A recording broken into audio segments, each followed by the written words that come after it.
다 함께 사도신경으로 신앙 고백하시면서 중고등부 헌신예배 시작하도록 하겠습니다. 나는 전능하신 아버지 하나님, 천지의 창조주를 믿습니다. 나는 그의 유일하신 아들, 우리 주 예수 그리스도를 믿습니다. 그는 성령으로 잉태되어 동정녀 마리아에게서 나시고 본디오 빌라도에게 고난을 받아 십자가에 못 박혀 죽으시고 장사된 지 사흘 만에 죽은 자 가운데서 다시 살아나셨으며 하늘에 오르시어 전능하신 아버지 하나님 우편에 앉아 계시다가 거기로부터 살아있는 자와 죽은 자를 심판하러 오십니다. 나는 성령을 믿으며 거룩한 공교회와 성도의 교제와 죄를 용서받는 것과 몸의 부활과 영생을 믿습니다. 아멘. 찬송 제430장 찬양하시겠습니다.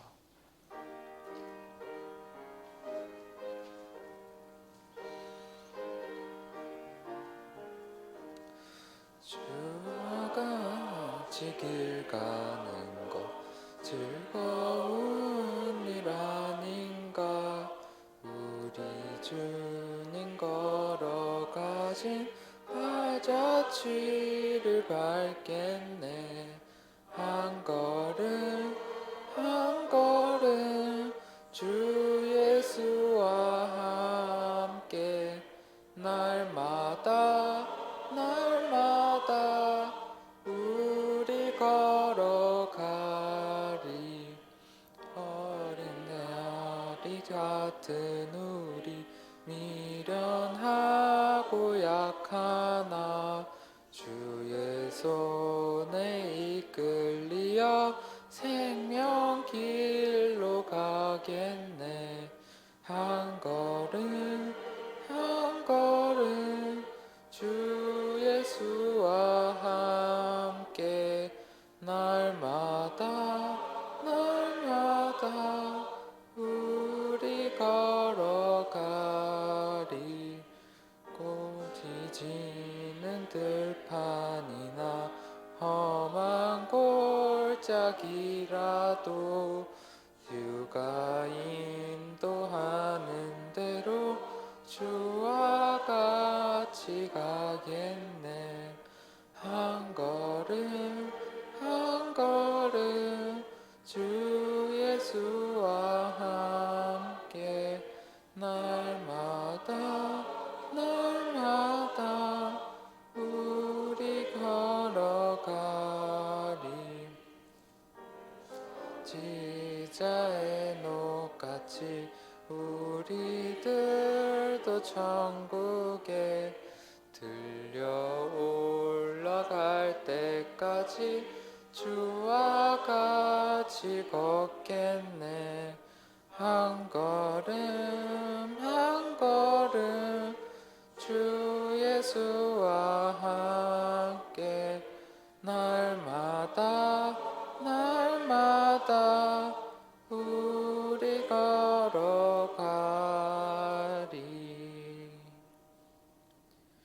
우리를 대표해서 이지한 부회장 기도해 주시겠습니다. 우리에게 주시는 하나님 말씀은 열왕기상 3장 3절에서 6절까지 말씀입니다. 솔로몬이 여호와를 사랑하고 그의 아버지 다윗의 법도를 행하였으나 산당에서 제사하며 분향하더라.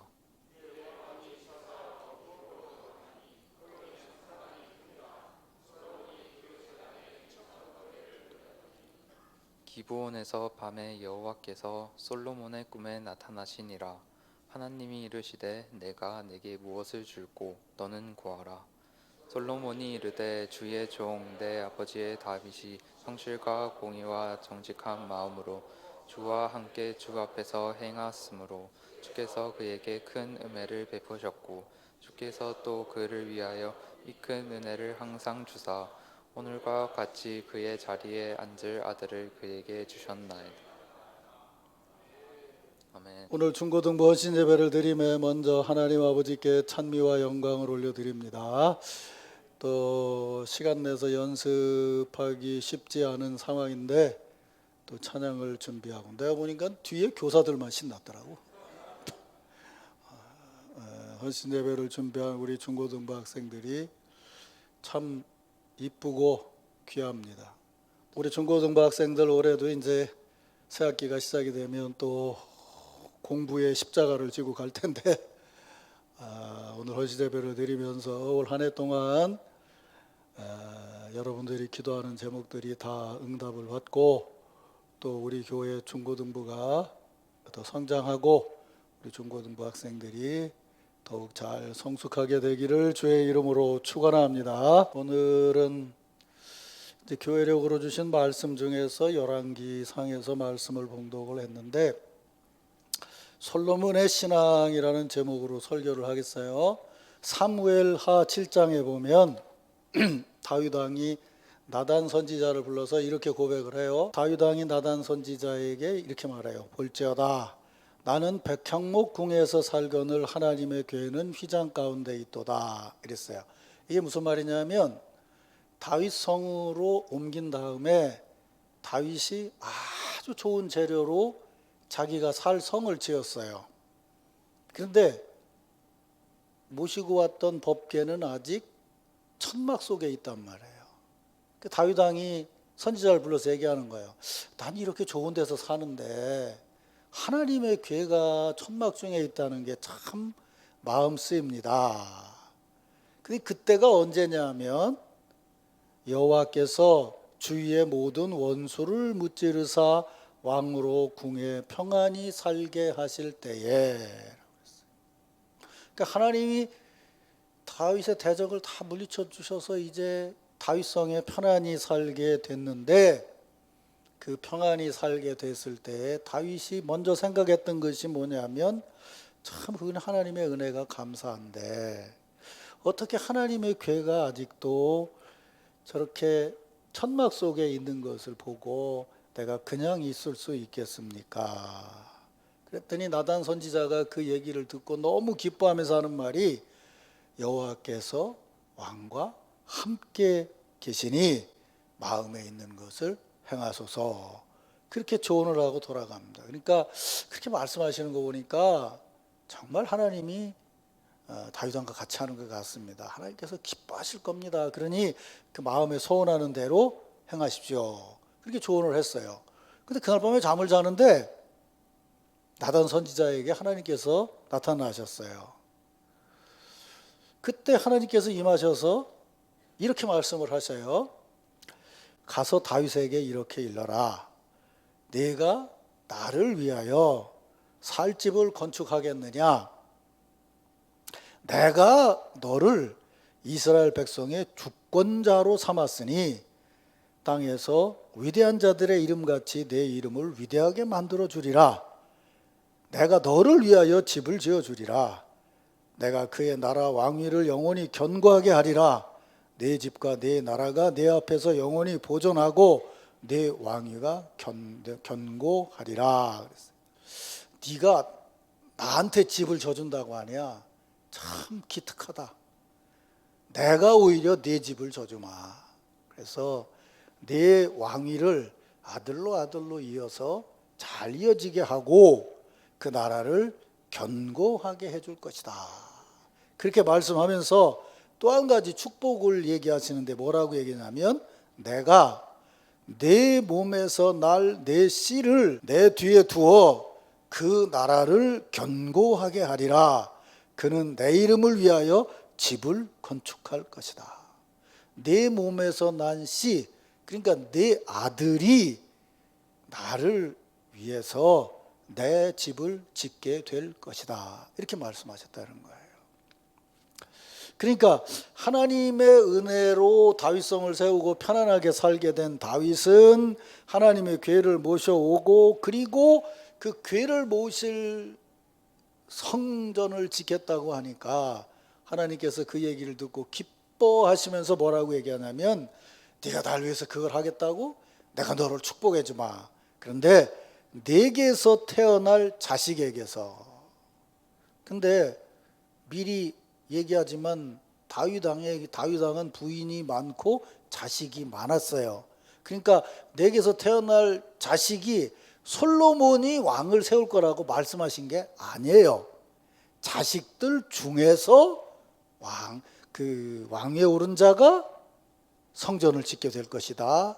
이렇게 약속을 하셨는데 그 약속의 주인공이 누군가 하면 나중에 솔로몬이 됐다는 얘기예요. 알아듣겠지 무슨 말인지?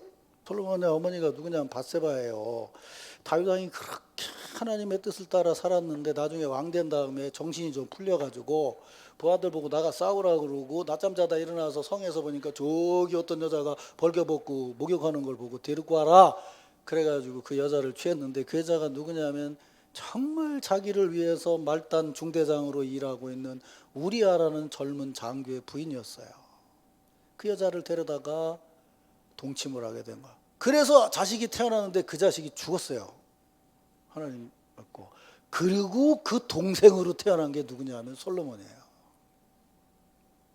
그러면 다윗 왕에게 부인이 여러 명이 있고 거기 자식들이 여러 명이 있다면 자기들이 왕궁에서 이렇게 살 때 지들끼리 요즘 현대적으로 말한다면 분명히 엄마가 뭐 우리 사극 보면 알잖아. 엄마가 네가 왕위를 이어야 된다 뭐 이러고 다툼을 했다 그러면 틀림없이 이렇게 얘기했을 거야. 쟤 말이다. 어? 장교 부인 딸이 아들이야. 이러고 얘기했을 거 아니냐 그 말이에요. 무슨 말인가 하면 자기가 태어난 것이 하나님의 축복이 아니고 하나님께 범죄함에 연결되는 열매로 태어났고 자기 어머니는 왕의 부인이 아니었고 애당초 육군 장교의 부인이었다는 거를 다윗이 자라가면서 못 들었겠냐 그 말이에요. 나중에 왕위를 놓고 싸울 때 아도니아 같은 사람들이 주장한 게 바로 그런 거예요. 나는 적통이다 그 말이야. 너는 아니다 라고 갈등이 생겼다는 거예요. 다른 형제들에게 따돌림을 받을 수도 있고 손가락질을 받을 수 있다는 거예요. 만약에 그렇다면 중고등학생 들어봐. 만약에 그렇다고 그러면 솔로몬이 형제들에게 여기는 뭐 그런 사람 없겠지만 넌 말이야 다른 데서 데려온 애야 이렇게 자꾸 얘기를 했을 때 혼자 앉아가지고 형이 넌 마 우리 식구 아니야 인마 넌 단놈이야 이렇게 하고 만약 멸시를 했다면 솔로몬이 자신을 생각하는 그 자기 생각이 긍정적이었을까 부정적이었을까? 또 받았으니까 얘기해봐. 뭐라고? 부정적이었을 것 같지, 그지? 틀림없이 부정적이었을 거 아니에요? 자라면서 어머니에 대해서도 불만이 있었을 거고 아버지에 대해서도 불만이 있었을 거예요. 요즘 텔레비전에 나오는 사건이나 드라마를 한번 생각해 보라고요. 조금만 자기에게 부정적인 일이 생겨지게 되면 남보다 조금 키가 작다는 것 때문에 왕따를 당했다든지 한번 시험을 잘못 봐가지고 집에서 엄마한테 혼냈다든지 남들보다 형편이 어려워서 남들은 다 나이 귀신인데 나는 너희 귀 신고 있다든지 이러면 그것 때문에 화가 나가지고 뭐 어쨌다 그랬다가 어머님의 날 나셨나요 그러고 폭 뛰어내리는 애들이 있지 않냐 그 말이야. 그러면 다윗 왕의 경우에 그렇게 생각할 수도 있고 그런 애들이 또 쟤처럼 저렇게 키가 커지면 또 다른 애들 괴롭힌단 말이야. 작은 애들 때린다고. 그러니까 요즘 여러분 보는 헐리우드 영화를 한번 생각을 해보세요. 뭐 남부의 어느 집에 말이에요. 마약을 파는 흑인 집단의 보스가 있어요. 걔 과거를 이렇게 보니까 걔는 백인 아버지와 흑인 어머니 사이에서 태어났어요. 백인 마을에서 자랐어요. 학교를 가도 맨날 너는 흑인이라고 두들겨 맞고 그랬어요. 팽패를 당하고. 근데 아버지 이게 술만 먹으면 또 흑인 엄마를 때려요. 그래서 어느 날 보니까 집에 돌아보니까 또 아버지가 술이 취해가지고 어머니를 폭행하는 걸 봤어요. 화가 나가지고 부엌에 가서 칼을 가지고 와서 아버지를 해치는 것으로부터 시작을 해서 탈선을 하게 되고 마약 조직에 들어가게 되고 그 다음부터는 백인들을 해치는 일에는 가장 앞서서 일을 해서 나중에는 보스가 됐다는 얘기들. 뭐 여러분들은 공부만 하니까 잘 못 보겠지만 어른들은 다 알아 이거. 무슨 얘기예요? 어린 시절에 삶이 정상적이지 않기 때문에 그게 마음에 요즘 말로 트라우마가 되고 뭐가 돼가지고 그것 때문에 행동이 바뀌어지게 되고 그런 인물로 자라났다는 얘기들 우리 많이 듣게 돼요. 내가 그저께 영화를 한 편 봤는데 난 요새 이제 나이가 많이 들어서 봐도 처음부터 끝까지 다 기억을 못 하는데 이런 내용이었어요. 백인 어머니와 멕시칸 아버지 사이에, 멕시코 사람 아버지에서 태어난 젊은 애가 아주 전문적인 킬러가 되는 거예요. 근데 얘는 멕시코에서 자랐어요. 멕시코에서 자라기 때문에 어머니가 백인이고 아버지가 멕시칸이기 때문에 멕시칸끼리 태어난 아이들보다는 얼굴이 하얘네. 그래서 얼굴이 희다는 것 때문에 멕시코 사람들에게 박대를 받는 거예요, 말하자면. 그러면서 어떤 놈이 네 엄마는 백인인데 여기 온 거 보면은 네 엄마는 창녀 같은 여자다, 이렇게 욕을 한 거야, 국민학교 5학년 때. 그 밤에 집에서 부엌칼을 가지고 가서 그놈의 목을 따버려. 그리고 그때부터 킬러가 되는 거예요. 전문적인 킬러가 됐어요. 제가 지금 한 얘기 잘 들었어요? 이제 요 얘기 알아들으면 그런 거야. 내가 앞에서 했던 얘기하고 이 얘기하고는 상황이 달라요. 자, 무슨 얘기인가 하면 얘는 백인하고 멕시코 사람하고 사이에서 태어난 혼혈한데 얼굴이 하얀하다는 것 때문에 멸시를 받았다니까. 조금 전에 내가 했던 얘기는 뭐라고 그랬어요? 백인 아버지와 흑인 어머니 사이에서 태어났는데 얘가 얼굴이 반쯤 검기 때문에 백인들에게 얼굴이 검다고 멸시를 받았어요. 이 두 차이점을 알아요? 그러면 이렇게 물어보자고. 백인 어머니하고 멕시칸하고 사이에서 태어난 애가 멕시코에 살기 때문에 얼굴이 하얀하다는 것 때문에 멸시를 받았는데 얘가 어머니를 따라서 미국에서 살았다 그러면 얼굴 하얀하다고 맞았겠어? 검다고 맞았겠어? 검다고 맞았겠지, 그지? 그럼 어떻게 생각하면은 허연에도 맞고 검어도 맞고지, 그지? 근데 중요한 대목은 뭐냐 하면, 아하, 사람을 멸시하는 것은 상대적이구나 라는 거예요. 그걸 볼 수 있어야 해요. 상대적이구나. 중고등부 학생들이 무슨 얘기인지 이 얘기를 좀 알아들었으면 좋겠는데, 무슨 얘기냐 하면 얼굴이 검다는 것 때문에 멸시를 받을 수 있고 얼굴이 희다는 것 때문에 멸시를 받을 수 있는데 그놈 얼굴은 그놈 얼굴이요. 그렇지? 그러면 나에 대한 평가가 검다는 평가도 저쪽에서는 희다고 평가할 수 있고 희다는 평가도 검다고 평가할 수 있다는 거예요. 이걸 보는 게 굉장히 중요해요. 내가 전에 사진 찍으러 가도 전에도 한번 얘기를 했는데 백화점에 사진을 찍으러 가니까 저기 전진이만큼 큰 녀석이 제 엄마하고 왔어요. 그래가지고 나이키 매장에 왔어요. 그 나이키 매장에 와가지고 이런저런 나이키 신발을 주세요 그랬더니 그게 유행하는 거라 다 떨어졌대요. 그래서 못 산다는 거야. 그러니까 지네 엄마가 얘기를 해. 야, 여기 신발 없다는데 옆에 가서 사자. 그렇게 얘기를 하는 거야. 죽어도 안 된다는 거야. 제 엄마가 뭐라고 그래. 야, 그 신발이나 그 신발이나 같은데 아니라는 거야. 얘는 이거하고는 전혀 다르다는 거예요. 한동안에 대한민국의 학생들의 제2의 교복이 노스페이스가 됐던 때가 있었는데 지금은 애들이 노스페이스 입고 다니면 촌놈이라고 그래. 요즘은 시조새를 입어야 돼. 아크테릭스. 너는 아직 모르는 거 보니까 중고등학생이 아니구나. 맞냐 안 맞냐? 몰라? 아, 여긴 유행이 늦구만. 서울은 아크테릭스 안 입으면 또 애들이 무시당한데 근데 값이 굉장히 비싸요. 아크테릭스는 캐나다에서 나와서.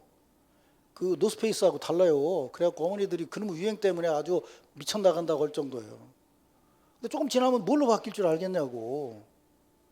그러니까 내가 무슨 말을 하려고 그러냐면 지금 여러분들이 굉장히 중요하게 생각하는 것이 시간이 지나면 상대적인 것이 될 수 있다는 걸 알아야 된다는 거예요. 아크테릭스 그렇게 비싸도요. 암만 비싸도 못 입는 데 있어. 어딘 줄 알아? 필리핀이나 인도네시아 가봐. 그 더워서 못 입어. 입으라고 해도 못 입는 데니까. 상대적이다 그 말이야. 상대적인 거다. 무슨 말을 하려고 그러냐 하면 상대적인 것을 절대적으로 여기지 말고 그 상대적인 것을 넘어서는 절대적인 것에 기준을 둬야 된다는 거예요. 그걸 본 사람이 누구냐면 바로 솔로몬이에요. 자, 오늘 성경 봐봐요. 3장 6절에 보면 이렇게 나와요. 꿈에 나타난 하나님께 자신에 대해서 솔로몬이 이렇게 고백해요. 주의 종 내 아버지 다윗이 성실과 공의와 정직한 마음으로 주와 함께 주 앞에 행함으로 주께서 그에게 큰 은혜를 베푸셨고 주께서 또 그를 위하여 이 큰 은혜를 항상 주사 오늘같이 그의 자리에 앉을 아들을 그에게 주셨나이다. 나의 하나님 여호와여 주께서 종으로 종의 아버지 다윗을 대신하여 왕이 되게 하셨나이다. 자, 보세요. 아버지를 하나님 앞에 이렇게 고백해요. 우리 아버지는 성실과 공의와 정직한 마음으로 하나님 앞에서 주 앞에서 행하던 자입니다 라고 봤다는 거예요. 우리 아버지는 부정한 일을 저질러서 우리 형을 낳고 나를 낳은 사람입니다 라고 보지 않고, 그 한 번의 실수를 절대적인 것으로 보지 않고 자기 아버지가 지금까지 살아온 신앙, 하나님의 은혜 안에 있는 것으로 아버지를 봤다는 거예요. 그 아버지를 보는 것으로부터 나를 봤다는 거예요. 그래서 뭐라고 해요? 그런 아버지를 축복해 가지고 그 뒤를 잇게 하셨는데 그 축복의 열매가 바로 나인 줄로 믿습니다. 분명히 밧세바에게서 태어난 아들이에요. 어머니 왜 나를 낳으셨나요? 라고 얘기할 수 있다니까. 근데 그 뭘 보고 있냐면 하나님 신앙으로 자신을 보고 있다는 거예요. 이게 정말 중요합니다. 아까 우리 학생 부른 복음성가에 주님을 크게 보는 능력으로 이런 가사가 있더라고요. 하나님의 은혜를 하나님의 은혜로 볼 수 있는 안목이 있어야 된다. 그게 절대적인 거라는 거예요. 그거 외에 다른 것은 상대적인 것으로 볼 수 있어야 된다는 거예요. 형들이 뭐라고 얘기해도 가까이서 보시면 그게 치명적이라 하더라도 그렇게 보지 않았다는 거예요. 우리 아버지는 하나님 은혜 가운데 살았습니다. 그 은혜의 열매로 우리에게 주어진 겁니다. 우리는 어렸을 때 그렇게 살았어요. 우리 아버지는 정말 착한 분이었고 정말 선한 분이었고 남을 위해 사신 분이었고 자기가 손해를 보더라도 남 위해서 사신 분이었어요.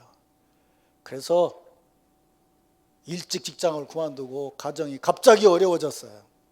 근데 우리 형제들 아무도 아버지 왜 경제력을 잃고 그렇게 사십니까? 라고 생각하는 사람 하나도 없어요. 그 아버지 기도 때문에 우리가 정했던 진로대로 가지는 않았어요. 그러나 아들 셋이 모두가 목사가 됐어요. 지금도 우리 삼형제는 아버지란 말만 나와도 눈물이 글썽글썽해져요. 아버지 사랑이 생각나서.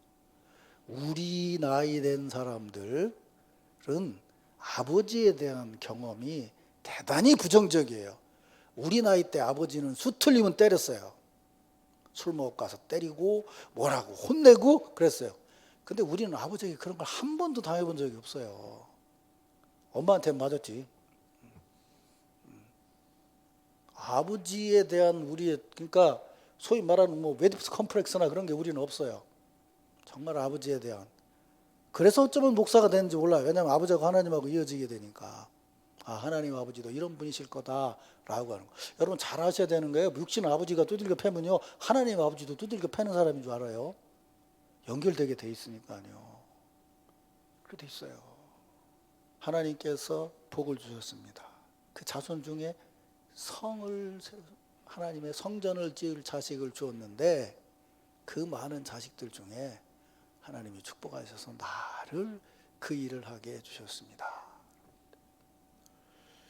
그러니까 절대적인 것을 기준으로 해서 자기 삶의 상대적인 것을 볼 줄 알아야 신앙이 흔들리지 않는다는 거예요. 정말 중요해요. 오전에 말씀드렸지만 우리 신앙인들이 살아갈 때 상대적인 것을 상대적인 것으로 구분할 줄 알고 정말 온전하시고 절대적이신 하나님의 뜻, 그 하나님께서 우리를 위해서 우리 자리까지 내려오셨다는 그 놀라운 은혜, 그 은혜 안에 사로잡혀 사는 부모가 돼야 자녀들이 그걸 배울 수가 있어요. 그게 정말 중요한 거죠. 세상은 자꾸만 상대적인 것을 가지고 우리를 경쟁하게 만들고 그 기준으로 우리를 봐야 속이 풀린다고 생각하게끔 만들고 있어요. 사실 그게 제일 무서운 마귀예요. 진짜 무서운 마귀가 그거라고요. 근데 이기기가 쉽지 않아요. 일주일 내내 아래에서 살아야 되니까 쉽지 않아요. 근데 그것을 보는 안목이 신앙적인 것이 될 수 있어야 된다는 거죠. 이런 은혜가 우리 중고등부 학생들과 우리 성도들에게 함께하기를 주의 이름으로 축원합니다. 우리 옆에 있는 성도들이 그렇게 고백합시다. 나는 지금 하나님의 축복 안에 있습니다. 자, 아주 알아듣기 쉽게 얘기할게요. 거기 보면 3절에 뭐라 그랬어요? 솔로몬이 여호와를 사랑하고 그랬죠. 이거 굉장한 기록입니다. 왜 굉장한 기록이냐면요, 구약 성경에 쉐마라는 게 있죠. 중고등부 손 들어봐봐. 여기 잘 들어봐봐. 이스라엘 사람들은, 내가 이스라엘 가서 보니까 진짜 요만한 나무 총막을 여기다 이렇게 붙였어. 가죽끈으로 이렇게 묶었어. 여기다가 가죽끈으로 묶었어. 요게 성구가 쓰여 있거든. 뭐가 쓰여 있냐면 쉐마가 쓰여 있어. 쉐마가 뭐냐면 신명기 6장에 나오는 거야. 너는 마음을 다하고 뜻을 다하고 힘을 다하여 여호와를 사랑하라. 그 성경 구절을 진짜 여기다 붙이고 다녀. 이스라엘 사람들은. 그 통곡의 벽 앞에 가면 여기 다 이만한 거 하나씩 붙였어. 나무로 된 거. 여기다도 붙이고, 그 다음에 여러분들이 집에 가면 문패 붙어 있지? 문패 붙어 있는 자리에도 그렇게 써 붙여 있어.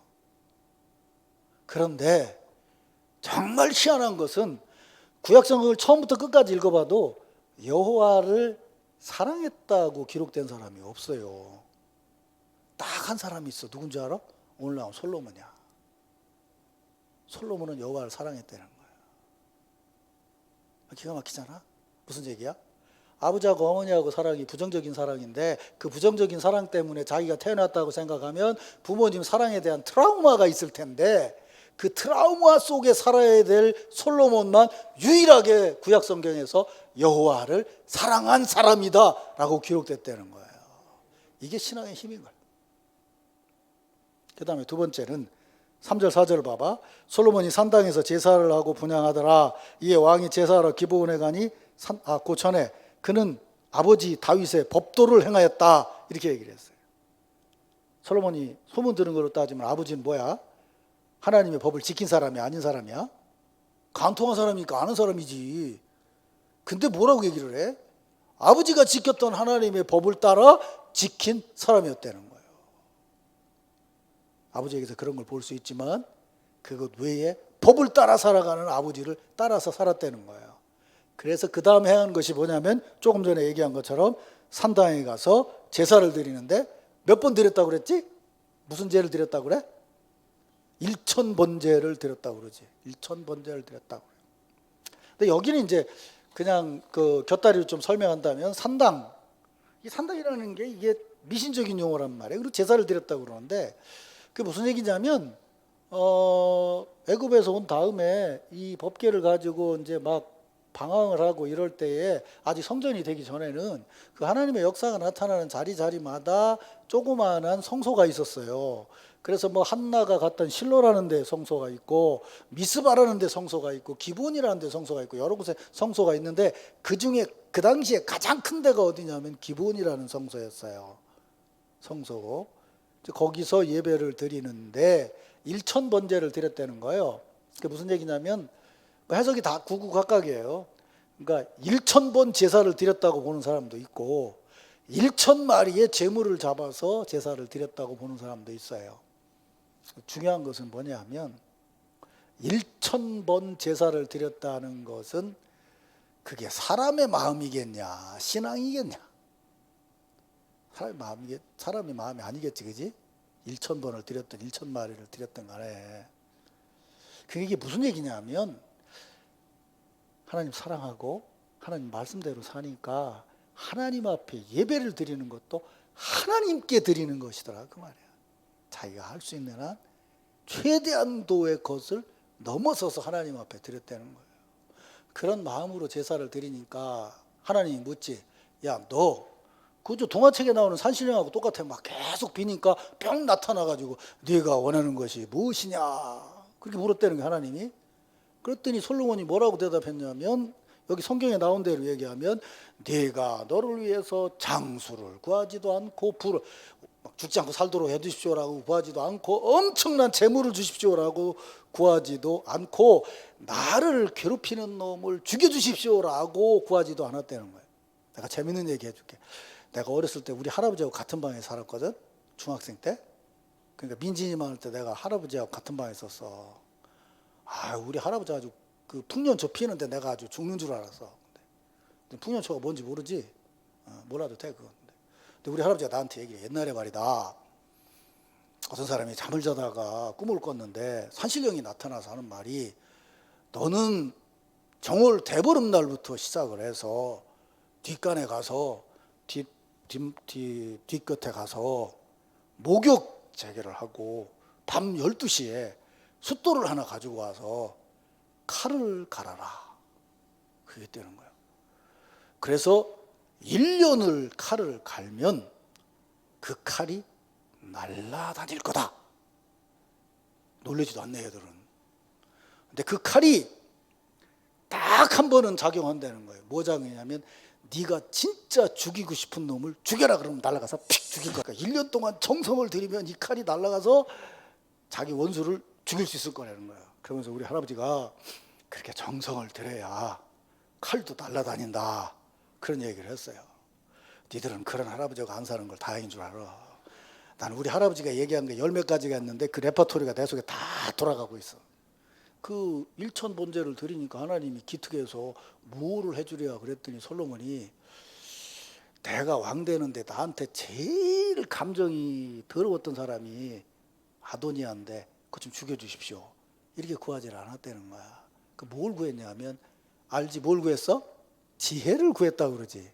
근데 그 지혜를 구하는 게 하나님 날 지혜를 주셔서 공부 안 해도 수능 100점 받게 해주십시오라는 게 지혜가 아니고, 지혜는 뭐냐 하면 나를 위한 것이 아닌 다른 사람과 더불어 살아갈 수 있는 마음가짐을 주시옵소서.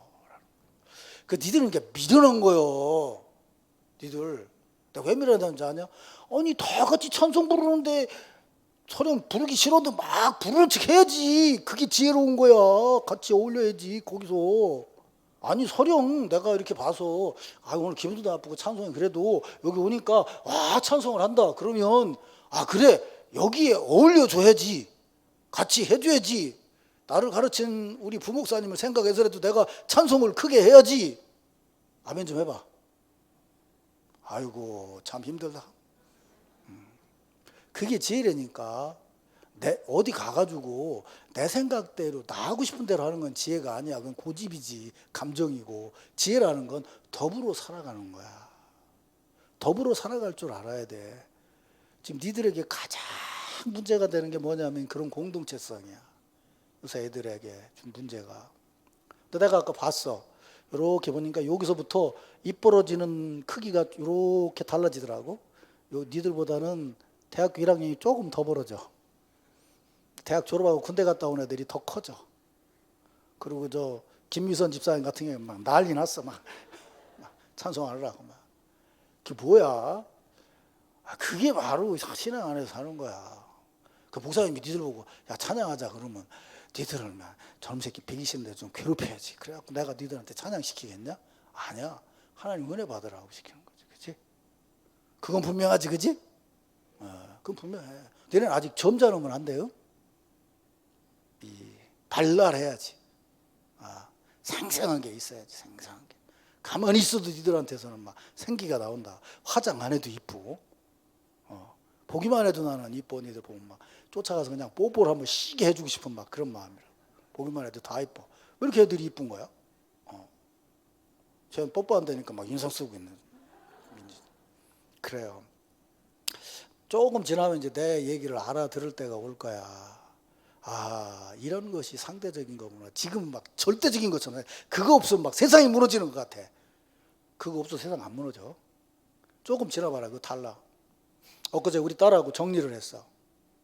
우리 딸, 내가 대학 다닐 때 내가 아들한테는 못 해줘서 딸한테는 잘해준단 말이야.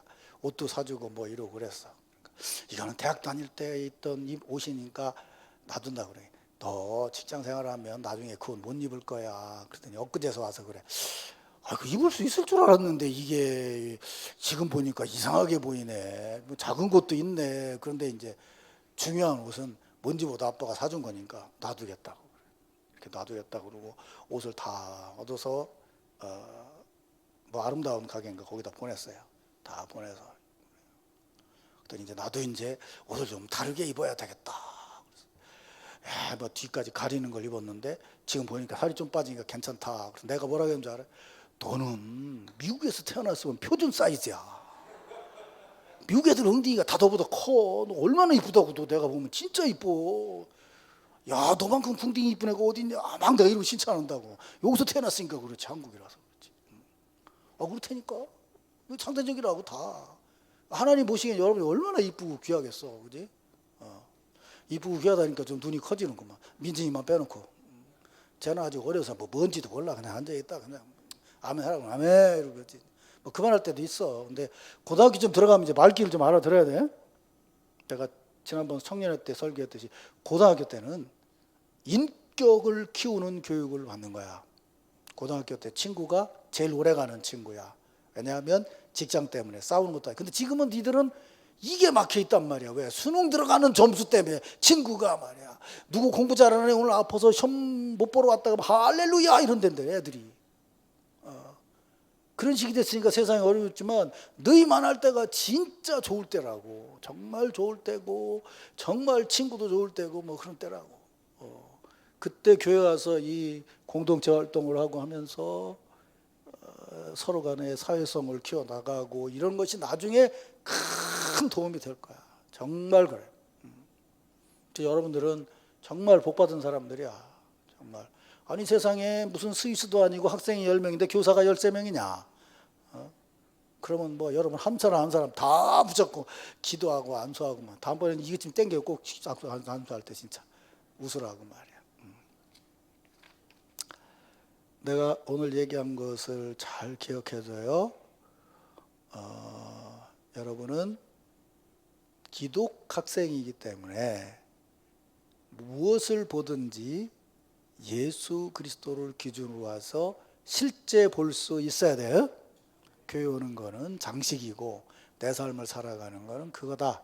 이렇게 보면 세상에 그것 이상의 마이너스가 없어요. 그리고 지금 보기에는 절대적인 것 같지만 시간이 지나서 보면 그게 아니라는 것을 알게 돼요. 정말 중요한 것은 거룩하신 하나님과 우리를 극진히 사랑하시는 하나님의 은혜 안에 사는 거예요.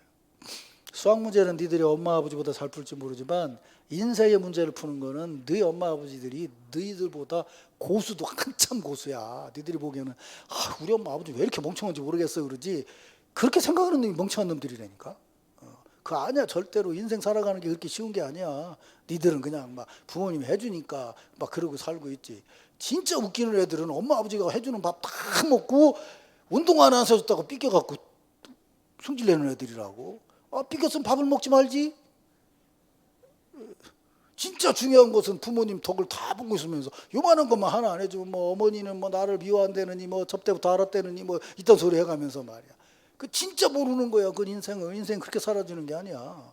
너희들을 위해서 아침부터 시작해서 저녁까지 일하고 준비하고 하는 게 그 너희들을 위해서 기도하고 하는 부모님의 정성이라는 게 눈이 안 보여서 그렇지. 그게 보이기 시작해야 그래야 이제 철이 드는 거야.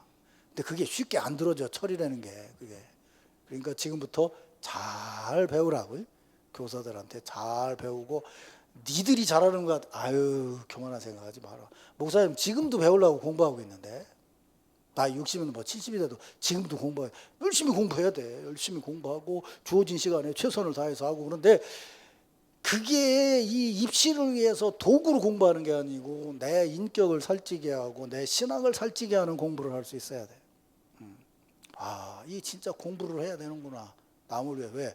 신자들한테 설교를 하려면 내가 더 잘 알아야 되고 늘 준비하고 늘 생각하고 전해야 되지 않냐. 그런 생각이 들었어. 나 이제 기도하고 있어. 니들이 내 얘기를 알아들을 날이 오기를. 아직은 못 알아들을 거야. 근데 시간이 지나면 아마 알아듣게 될 거야. 절대적인 것하고 상대적인 것을 구분할 줄 아는 안목만 열려도 신앙생활은 달라지게 돼. 이 말이 무슨 말인지 모르겠지만 시간이 지나면 알게 될 거야. 그래서 지금은 부지런히 따라해.